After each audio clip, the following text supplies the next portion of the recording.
အဝေးပြေးညံ့နေဆိုင်ဝင်နေကိုလက်ပြန်နိုင်တဲ့အကွာအဝေးကလွန်ပြီးကိုနေကျွမ်းလို့မရအပြတ်အတွက်ခွန်အားကိုထားရတယ်နှလုံးသားဟာဒီလိုအသွားရှိခဲ့ပါတယ်ငှက်ဟာကောင်းကင်ကျေသလောက်ပြန်တန်းရောက်ရှိဖို့မလို့အတောင်ပံရှိတာနဲ့ဘဝဟာပြန်ဝဲနေရမယ်လို့မဆိုလို့အုပ်အောဟာမမြင်ရလဲလွမ်းတေးချိုလို့လွင်ကျင်ငှက်ဟာဘသူအတန်နဲ့နေလို့မျိုးစိတ်တစ်ခုချင်းစီရဲ့တဘာဝတွေပဲလို့တစ်ခုတစ်ကောင်တယောက်ချင်းစီရဲ့ဘဝကိုလွယ်လွယ်ဆိုကြမလား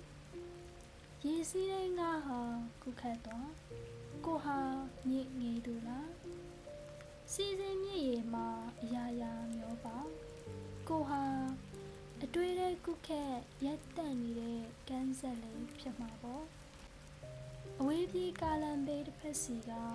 လေကွင်းအဆက်မှာထန်းတပင်ဟာထီထီငုံငုံကောင်းကင်ဟာကျဲပြန့်နေပြောလေအိမ်တန်ပြန်ငတ်မှာဘာမှပြောစရာမရှိအဝေးပြေးညက်နေကင်းနဲ့လမ်းဘေးထန်းတပင်ရဲ့